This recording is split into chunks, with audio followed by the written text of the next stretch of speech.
Welcome to RM biology. আরো একটি নতুন জেনপাস ইউজি প্রিপারেশন ভিডিওতে তোমাদের স্বাগত। আজকের ভিডিওতে কিন্তু আমি তোমাদের কেমিস্ট্রির একটা মডেল পেপার দেব, যে মডেল পেপারে তোমরা পেয়ে যাবে কেমিস্ট্রির ক্যাটাগরি 1 এবং ক্যাটাগরি 2 সম্পূর্ণ পেপার। অর্থাৎ তোমরা বলতে পারো এটা কেমিস্ট্রির একটা ফুল পেপার তোমরা কিন্তু পেতে চলেছো। তাই ভিডিওটি শেষ পর্যন্ত দেখো। এর আগে কিন্তু কেমিস্ট্রির আরো দুটো পেপার দেয়া আছে, সেগুলো যারা এখনো দেখোনি তারা কিন্তু চ্যানেল থেকে দেখে নিতে। চলো ভিডিওটি শুরু করা যাক।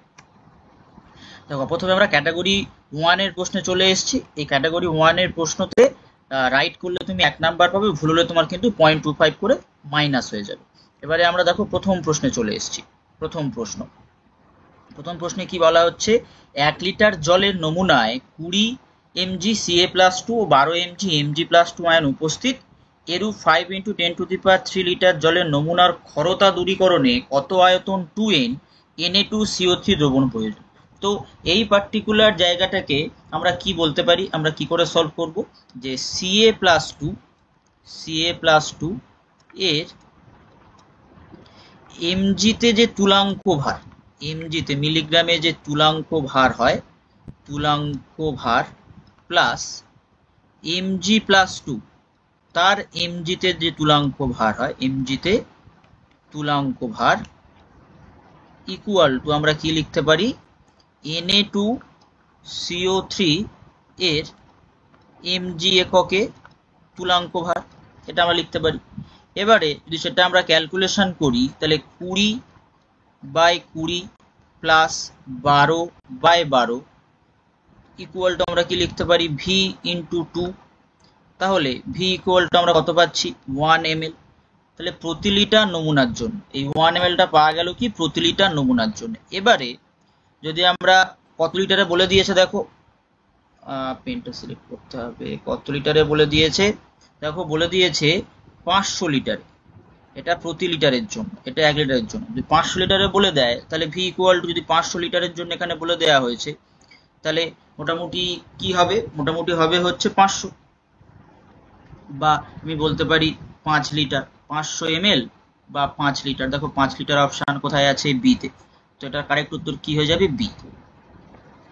গতিশীল কণার যে ভরবেগ এবং তরঙ্গ দৈর্ঘ্যের সঠিক লেখচিত্র কোনটি, সঠিক লেখচিত্র কি হবে, তাহলে আমরা এখানেই করি। ডেল্টা ল্যামডা ইকুয়াল টু আমরা কি জানি, h/p। যেখানে তাহলে আমরা এখান থেকে আবার বলতে পারি যে lambda equal to h.1/p plus 0। তাহলে নতি এখানে কি হচ্ছে, নতি এখানে হয়ে যাচ্ছে h, সেটা hটা পজিটিভ নতি, আর সিটা হয়ে যাচ্ছে 0। তাহলে মূল বিন্দুগামী হবে। দেখো মূল বিন্দুগামী কোন জায়গাটায় আছে, মূল বিন্দুগামী আছে কিন্তু অপশান ডিতে। Be+3 আয়নের এল কক্ষে আবর্তনরত ইলেকট্রনের স্থিতিশক্তি নির্ণয় করতে বলেছে।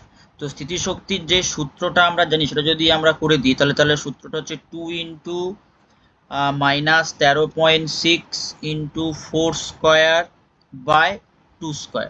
তাহলে এটা কিন্তু সূত্র, এই সূত্র যদি আমরা ফেলি আসে -108.8। দেখো B+3 এল কক্ষপথ বলেছে, তাহলে এটা মোটামুটি এই দুটো তোমরা মোটামুটি বের করে নিতে পারবে। তো এটা উত্তর হয়ে যাচ্ছে 108.8, অর্থাৎ সি। তারপর নাইট্রেট মূলকের বাদামি বলয় পরীক্ষায় কেন্দ্রীয় ধাতব পরমাণু যেটা Fe বা আয়রন, তার জারণ সংখ্যা নির্ণয় করতে বলেছে। তো যখন নাইট্রেট মূলকের বাদামি পরীক্ষা হচ্ছে, সেই নাইট্রেট মূলকটা তাহলে আমাদের কি থাকবে দেখে নি, FeH2O 5 NO থার্ড ব্র্যাকেট শেষ SO4-2।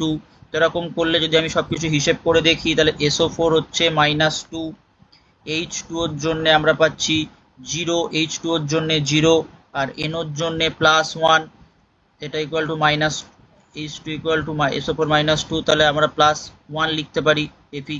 তাহলে উত্তর হচ্ছে +1। নিম্ন চাপে ভ্যান ডার ওয়ালসের সমীকরণের পরিবর্তিত রূপ কোনটা, তাহলে নিম্ন চাপ বলতে আমরা এইটা বলতে পারি, যদি আমি এটা বলি ইকুয়াল টু Vm - B, সেটাকে আমরা সমান্তরালভাবে কি লিখতে পারি, সেটা আমরা লিখতে পারি Vm।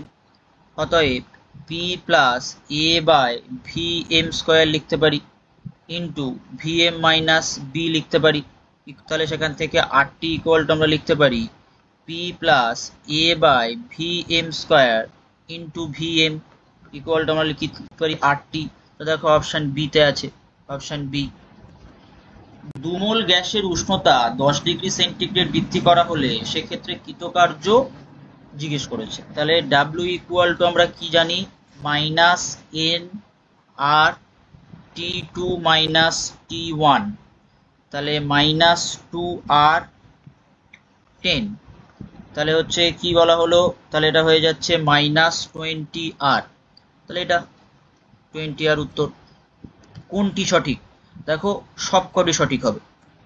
H2 gas, CO2 gas, সেখান থেকে CO প্লাস H2O তৈরি হয়েছে। যদি H2O CO2 প্রাথমিক গাঢ়ত্ব সমান হয় এবং সাম্যাবস্থায় x মোল পার লিটার H2 শোষিত হয়, তাহলে কেপির সঠিক মান জিজ্ঞেস করেছে। তাহলে H2 gaseous state, CO2 gaseous state, reversible CO gaseous, H2O সেটাও গ্যাসিয়াস।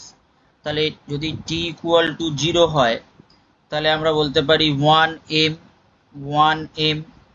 0 0। T যখন ইকুইভ্যালেন্টে আছে তখন হচ্ছে 1 মাইনাস এক্স 1 মাইনাস এক্স, এটা এক্স এটা x, delta NG equal to 0, KP equal to KC equal to x square divided by 1 minus x এর whole square. তাহলে দেখো 8-এর যে প্রশ্নের উত্তরটা কি হয়ে যাবে, অপশন এ। তারপরে যেটা আছে পিএইচ নির্ণয় করতে বলেছে, যদি আমরা ক্যালকুলেশন করি সেটা হচ্ছে পিএইচ ইকুয়াল টু আমরা কি জানি, PKa plus log salt by base, তাহলে হচ্ছে CO3 2 মাইনাস, আর নিচে হচ্ছে HCO3 মাইনাস, তাহলে এখানে 11 minus log 4 plus log 2/4 equal to 10.1, option A. CaCO3 সম্পৃক্ত মোলার দ্রবণের গাঢ়ত্ব কত, KSPর মান দেয়া আছে। CaCO3 এটা অ্যাকুয়াস স্টেট, CaCO3 সেখান থেকে আমরা পাচ্ছি অ্যাকুয়াস স্টেট, তাহলে হচ্ছে এখান থেকে আমরা Ca plus 2 aqueous state, CO3 2 minus এটাও অ্যাকুয়াস স্টেট, তাহলে হবে 1 মাইনাস এস হবে, এটা এম হবে, আবার ফের এস হবে, আবার এস হবে, আবার এস হবে, এটা পেয়ে গেলাম।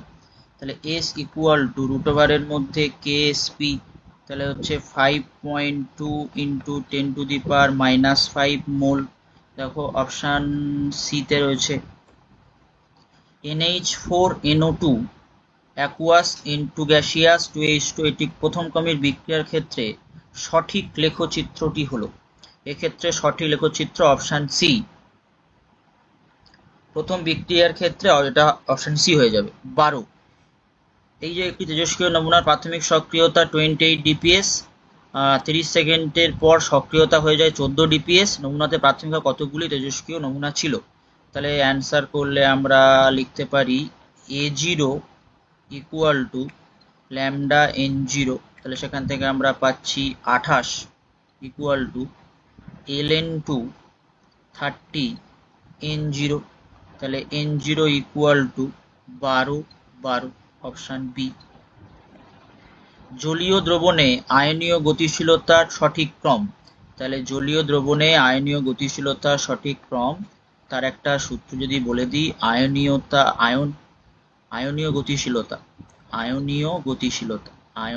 গতিশীলতা ইকুয়াল টু 1 বাই বা প্রপোর্শনাল টু 1 বাই দ্রাবকায়িত আয়নের আকার, তাহলে আয়নের আকার কি, F minus Cl minus Br minus I minus, এটা হচ্ছে আয়নের আকার। তাহলে পুরোটা উল্টে যাবে ব্যাপারটা, F Cl Br I minus. তো দেখো কোন অপশানে আছে? অপশান বি তে আছে। সমমোলার জলীয় দ্রবণে হিমাঙ্কের মান কোন ক্ষেত্রে সর্বাধিক? সেটা যদি আমরা TF প্রপোর্শনাল টু 1 বাই এটা জানি, বা এটা ড্যাশ দিয়ে দিতে পারি, তাহলে C6H12O6 এটা একটা সমযোজী যৌগ। সমযোজী যৌগ, যদি সমযোজী যৌগ হয় তাহলে সেটা আয়নিত হচ্ছে না, সমযোজী যৌগ হয় আয়নিত হচ্ছে না। তো না হলে সংখ্যা কি হচ্ছে? সর্বনিম্ন হচ্ছে, সংখ্যা সর্বনিম্ন, তাহলে হিমাঙ্ক কি হবে? বেড়ে যাবে। তাহলে অপশান কি হবে? Option D. তারপরে আছে 373 কে উষ্ণতায় সুক্রোজের জলীয় দ্রবণের বাষ্পচাপ 750 mm of Hg। সম উষ্ণতায় দ্রবণটির মোলালিটি নির্ণয় করো। তাহলে molality equal to small m, সেখান থেকে আমরা জানি P0 মাইনাস পি বাই বড় পি, সবগুলো সব ছোট পি, নিচেরটা বড় পি, ইন্টু 1000 বাই m1।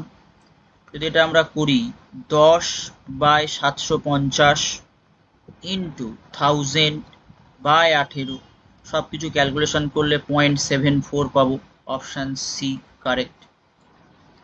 তারপর হচ্ছে ক্যাটাগরি 2 তে চলে এলাম। ক্যাটাগরি 2 প্রথম প্রশ্ন, N2H4 আর H2O2 সমতুল্য কারণ ইন্টু, দেখো 36 N2H4 এবং H2O2 সমতুল্য কারণ হচ্ছে এদের কেন্দ্রীয় পরমাণু সংক্রায়ন অবস্থা একই, জারণ ধর্ম সমান, বিজারণ ধর্ম সমান। পরবর্তী যে প্রশ্ন 17 COCl6 যৌগটি সম্পর্কে সঠিক তথ্য। যৌগটি সম্পর্কে সঠিক তথ্য হচ্ছে এটি পরাচুম্বকীয় আর সিওর সর্বাঙ্গ সংখ্যা 6। CO4 এর কার্যকরী পারমাণবিক ক্রমাঙ্ক 35 এবং এটি সেই কারণে কম সুস্থিত। এটির সুস্থিতি লাভের জন্য কি করতে হবে? এটি সুস্থিতি লাভের জন্য করতে হবে তোমার শুধুমাত্র একটাই অপশান কারেক্ট হবে, অপশান সি। তারপর পরবর্তী প্রশ্ন, বোরাক্স বিট পরীক্ষা দ্বারা কি শনাক্ত করা হয়? বোরাক্স বিট পরীক্ষা দ্বারা ক্রোমিয়াম +3, ম্যাঙ্গানিজ +2, কপার +2। এর মধ্যে টমাস স্লাগ কোনটা? টমাস স্লাগ কিন্তু অপশান ডি। তো আজকের আমরা মডেল সেট 3 করলাম, মডেল সেট 3। আরো অনেক ভিডিও দেয়া আছে, বায়োলজির ভিডিও দেয়া আছে, কেমিস্ট্রির অনেক ভিডিও দেয়া আছে। তো তোমরা যারা চ্যানেলে নতুন এই ভিডিওগুলো দেখে নাও এবং চ্যানেলটি অবশ্যই করে সাবস্ক্রাইব করে দাও। তোমাদের 28 তারিখে 28 তারিখে একটা ফুল পেপার দেবো, ফুল পেপার, সেখানে 115 নম্বরেরই পেপার থাকবে। তাই চ্যানেলটি অবশ্যই করে সাবস্ক্রাইব করে নাও এবং বেল বাটনটি বাজিয়ে দাও।